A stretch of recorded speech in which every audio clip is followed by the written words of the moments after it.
दोस्तों पहले सवाल को गौर से देखते हैं। सवाल है what is the name of the form used to input chart values, यानी चार्ट के लिए डेटा दाखिल करने वाली फॉर्म को क्या कहते हैं।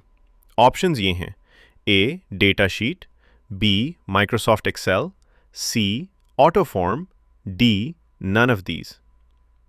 इस सवाल का सही जवाब है ए डेटा शीट, क्योंकि माइक्रोसॉफ्ट ऑफिस में चार्ट बनाने के लिए डेटा शीट में दर्ज किया जाता है और इसी डेटा की बुनियाद पर चार्ट तैयार होता है। दोस्तों दूसरा सवाल है you can edit existing Excel data by pressing the key. Options हैं ए F1 की, बी F2 की, सी F3 की, डी नन ऑफ दीज। सही जवाब है बी F2 की। एक्सेल में किसी भी सेल को एडिट करने के लिए F2 इस्तेमाल होती है। दोस्तों अब आते हैं तीसरे सवाल की तरफ। सवाल है शॉर्टकट की for double line spacing is, यानी माइक्रोसॉफ्ट वर्ड में अगर किसी डॉक्यूमेंट की लाइनों के दरमियान डबल स्पेस रखना हो तो कौन सी शॉर्टकट की इस्तेमाल होती है। आइए एक एक ऑप्शन को समझते हैं। ऑप्शन ए Ctrl+1, ये गलत जवाब है।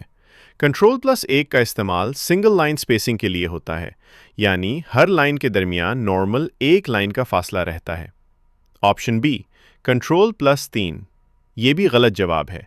Ctrl+3 का इस्तेमाल ट्रिपल लाइन स्पेसिंग के लिए होता है, यानी लाइनों के दरमियान 3 गुना फासला हो जाता है, जबकि सवाल में डबल लाइन स्पेसिंग पूछी गई है। ऑप्शन सी Ctrl+2, ये बिल्कुल सही जवाब है। Ctrl+2 दबाने से माइक्रोसॉफ्ट वर्ड में डबल लाइन स्पेसिंग लग जाती है। इसका मतलब है कि हर दो लाइनों के दरमियान इजाफी फासला आ जाता है, जिससे डॉक्यूमेंट ज़्यादा साफ और पढ़ने में आसान लगता है। यही वजह है कि एसेज, रिपोर्ट्स और असाइनमेंट्स में अक्सर डबल स्पेसिंग इस्तेमाल की जाती है। Option D none of these, ये भी गलत जवाब है, क्योंकि सही जवाब पहले ही ऑप्शन सी Ctrl+2 मौजूद है। एग्जाम टिप, माइक्रोसॉफ्ट वर्ड की ये 3 शॉर्टकट्स हमेशा याद रखें। Ctrl+1 बराबर सिंगल लाइन स्पेसिंग, Ctrl+2 बराबर डबल लाइन स्पेसिंग, Ctrl+5 बराबर 1.5 लाइन स्पेसिंग। ये shortcuts Islamabad police, FIA, PPSC और FPSC के कंप्यूटर से मुतालिक इम्तिहानात में अक्सर पूछे जाते हैं। दोस्तों अब आते हैं चौथे सवाल की तरफ। सवाल है इन MS Excel each formula and function starts with, यानी माइक्रोसॉफ्ट एक्सेल में हर फार्मूला और फंक्शन किस साइन से शुरू होता है। आइए एक एक ऑप्शन को समझते हैं। ऑप्शन ए बराबर, ये बिल्कुल सही जवाब है। माइक्रोसॉफ्ट एक्सेल में जब भी आप कोई फार्मूला या फंक्शन लिखते हैं तो उसकी शुरुआत हमेशा इक्वल साइन से होती है। मिसाल के तौर पर अगर आप दो नंबर्स को जमा करना चाहते हैं तो लिखें बराबर A1 + A2, या अगर सम फंक्शन इस्तेमाल करना हो तो लिखें बराबर सम caution A1 colon A10 caution. अगर आप बराबर नहीं लगाएंगे तो एक्सेल उसे फार्मूला नहीं समझेगा, बल्कि सिर्फ आम टेक्स्ट समझकर दिखाएगा। ऑप्शन बी डॉलर, ये गलत जवाब है। डॉलर साइन का इस्तेमाल एब्सोल्यूट सेल रेफरेंस के लिए होता है, जैसे $A1, ये फार्मूला शुरू करने के लिए इस्तेमाल नहीं होता। ऑप्शन सी 8, ये भी गलत जवाब है। 8 साइन कुछ खास जदीद एक्सेल फंक्शंस या स्ट्रक्चर्ड रेफरेंसेस में इस्तेमाल हो सकता है, लेकिन हर फार्मूला या फंक्शन की शुरुआत इससे नहीं होती। ऑप्शन डी फीसद, ये भी गलत जवाब है। परसेंट साइन फीसद जाहिर करने के लिए इस्तेमाल होता है, फार्मूला शुरू करने के लिए नहीं। दोस्तों अब आते हैं पांचवें सवाल की तरफ। सवाल है Which command brings you to the first slide in your presentation? यानी अगर आप माइक्रोसॉफ्ट पावरपॉइंट में प्रेजेंटेशन बना रहे हों और फौरन पहली स्लाइड पर जाना हो तो कौन सी कमांड इस्तेमाल करेंगे। आइए एक एक ऑप्शन को समझते हैं। Option A next slide button, ये गलत जवाब है, क्योंकि नेक्स्ट स्लाइड बटन सिर्फ अगली स्लाइड पर ले जाता है। अगर आप प्रेजेंटेशन की आखिरी स्लाइड पर हों तो ये आपको पहली स्लाइड पर नहीं ले जाएगा। ऑप्शन बी पेज अप, ये भी मुकम्मल दुरुस्त जवाब नहीं है। पेज अप सिर्फ एक स्लाइड पीछे ले जाती है। अगर आप 10वीं स्लाइड पर हैं तो पेज अप दबाने से आप 9वीं स्लाइड पर जाएंगे, पहली स्लाइड पर नहीं। ऑप्शन सी Ctrl+Home, ये बिल्कुल सही जवाब है। माइक्रोसॉफ्ट पावर पॉइंट में कंट्रोल प्लस होम दबाने से आप फौरन प्रेजेंटेशन की पहली स्लाइड पर पहुंच जाते हैं, चाहे आप किसी भी स्लाइड पर मौजूद हों। ये शॉर्टकट बड़ी प्रेजेंटेशंस में बहुत वक्त बचाती है। Option D, none of these. ये भी गलत जवाब है, क्योंकि सही जवाब पहले ही option C, control plus home मौजूद है। दोस्तों, अब आते हैं छठे सवाल की तरफ। सवाल है, under what amendment to the constitution of Pakistan maximum provincial autonomy is insured. यानी पाकिस्तान के आईन में किस तरमीम के जरिए सूबों को सबसे ज़्यादा खुद मुख्तारी दी गई। आइए एक एक ऑप्शन को समझते हैं। ऑप्शन ए, 16वीं अमेंडमेंट। ये गलत जवाब है। 16वीं आईनी तरमीम का ताल्लुक सूबाई खुद मुख्तारी से नहीं था, इसलिए यह दुरुस्त जवाब नहीं है। ऑप्शन बी, 17वीं आईनी तरमीम। ये भी गलत जवाब है। 17वीं आईनी तरमीम में बाज़ आईनी तब्दीलियां की गईं, लेकिन सूबों को ज़्यादा इख्तियारात देने वाली तरमीम ये नहीं थी। ऑप्शन सी, 18वीं अमेंडमेंट। ये बिल्कुल सही जवाब है। 18वीं आईनी तरमीम साल 2010 में मंजूर हुई। इस तरमीम के ज़रिए वफाक के बहुत से इख्तियारात सूबों को मुंतकिल किए गए। तालीम, सेहत, सकाफत, ज़राअत और कई दीगर शोबों में सूबों को ज़्यादा इख्तियार मिला। इसीलिए इसे पाकिस्तान की तारीख की सबसे अहम आईनी तरमीम में शुमार किया जाता है। ऑप्शन डी, 20वीं अमेंडमेंट। ये भी गलत जवाब है। 20वीं आईनी तरमीम का बुनियादी मकसद इंतखाबात के तरीक़ाकार और निगरान हुकूमत से मुताल्लिक़ उमूर थे, ना कि सूबाई खुद मुख्तारी। दोस्तों, अब आते हैं 7वें सवाल की तरफ। सवाल है, What form of government is in place in Pakistan presently? यानी इस वक्त पाकिस्तान में कौन सा निज़ाम हुकूमत राइज है। आइए एक एक ऑप्शन को समझते हैं। ऑप्शन ए, पार्लियामेंट्री डेमोक्रेसी। ये बिल्कुल सही जवाब है। पाकिस्तान में पार्लियामेंट्री डेमोक्रेसी यानी पार्लिमानी जमहूरी निज़ाम नाफिज है। इस निज़ाम में अवाम अपने नुमाइंदे मुंतखब करते हैं, फिर पार्लियामेंट वज़ीर आज़म का इंतखाब करती है। वज़ीर आज़म हुकूमत चलाता है, जबकि सदर मुमलिकत रियासत का आईनी सरबराह होता है। Option B, presidential democracy. ये गलत जवाब है। प्रेसिडेंशियल निज़ाम में सदर हुकूमत का सरबराह होता है, जैसे अमरीका में। पाकिस्तान में ऐसा निज़ाम मौजूद नहीं, इसलिए ये जवाब दुरुस्त नहीं। Option C, monarchy. ये भी गलत जवाब है। मोनार्की का मतलब बादशाहत है, जहां हुकूमत बादशाह या मलका चलाते हैं, जैसे सऊदी अरब या बरतानिया में बादशाहत का निज़ाम। पाकिस्तान में बादशाहत नहीं है। Option D, none of these.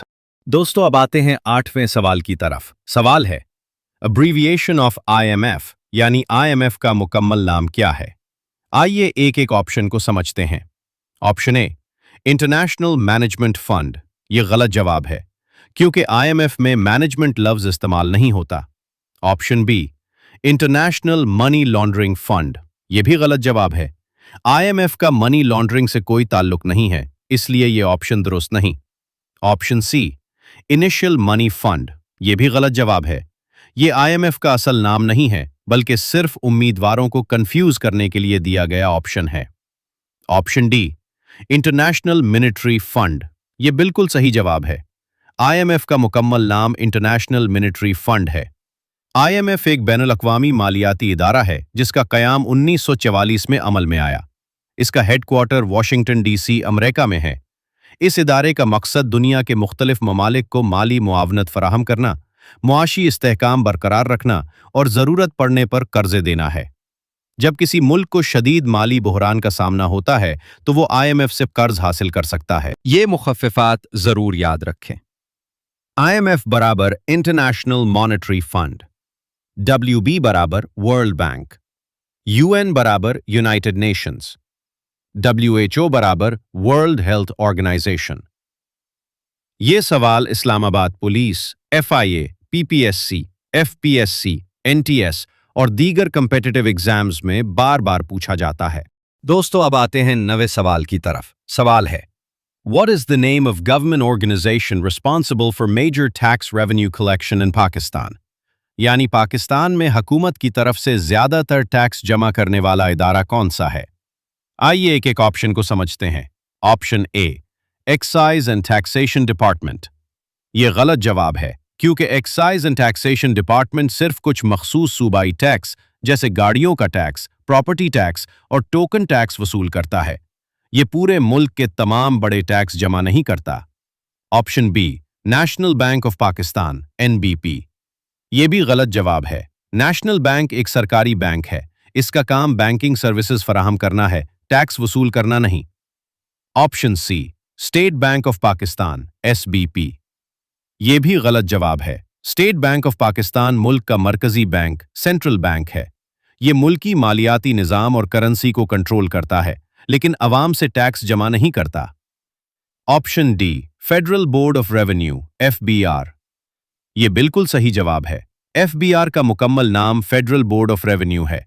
ये पाकिस्तान का सबसे बड़ा वफाकी इदारा है जो income tax, sales tax, federal excise duty और कस्टम्स ड्यूटी समेत मुल्क के ज्यादातर वफाकी टैक्स वसूल करता है। इसीलिए पाकिस्तान में मेजर टैक्स रेवेन्यू कलेक्शन की जिम्मेदारी एफबीआर की है। दोस्तों, अब आते हैं 10वें सवाल की तरफ। सवाल है, name the organization that deals with cyber crime in Pakistan. यानी पाकिस्तान में साइबर क्राइम के मुकदमात की तहकीकात कौन सा इदारा करता है। आइए एक एक ऑप्शन को समझते हैं। ऑप्शन ए, साइबर क्राइम एजेंसी। ये गलत जवाब है, क्योंकि पाकिस्तान में साइबर क्राइम एजेंसी के नाम से कोई अलग सरकारी इदारा मौजूद नहीं है। Option B, intelligence bureau IB. ये भी गलत जवाब है। इंटेलिजेंस ब्यूरो आईबी एक इंटेलिजेंस इदारा है जिसका काम मुल्की सलामती और खुफिया मालूमात इकट्ठी करना है। आमतौर पर साइबर क्राइम के मुकदमात की तहकीकात आईबी नहीं करता। Option C, federal investigation agency FIA. ये बिल्कुल सही जवाब है। एफआईए का मुकम्मल नाम फेडरल इन्वेस्टिगेशन एजेंसी है। पाकिस्तान में साइबर क्राइम विंग, जो अब national cyber crime investigation agency NCCIA के नाम से काम कर रही है, online fraud, hacking, social media जराइम, जाली अकाउंट्स, ब्लैकमेलिंग और दीगर साइबर जराइम की तहकीकात करती है। इसीलिए इम्तिहानी सवालात में रिवायती तौर पर दुरुस्त जवाब एफआईए ही माना जाता है। Option D, anti narcotics force ANF. ये भी गलत जवाब है। एएनएफ का काम मंशियात की रोकथाम और स्मगलिंग के खिलाफ कार्रवाई करना है, साइबर क्राइम की तहकीकात करना नहीं। हल किए।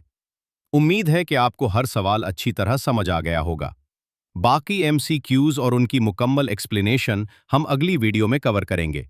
इसलिए अगर आप Islamabad police, FIA, ASF, PPSC, FPSC और दीगर सरकारी नौकरियों की बेहतरीन तैयारी करना चाहते हैं तो हमारे चैनल को अभी सब्सक्राइब कर लें। वीडियो पसंद आई हो तो एक लाइक ज़रूर करें, उसे अपने दोस्तों के साथ शेयर करें ताकि वो भी इससे फ़ायदा उठा सकें और हमारी यूट्यूब फैमिली का हिस्सा बन जाएं। अपनी राय या अगर किसी सवाल में कोई मुश्किल हो तो कमेंट में ज़रूर बताएं। मैं हर सवाल का जवाब देने की पूरी कोशिश करूंगा। मिलते हैं अगली वीडियो में बाकी एमसीक्यूज की मुकम्मल एक्सप्लेनेशन के साथ। तब तक के लिए अपना बहुत ख्याल रखें। अल्लाह हाफिज।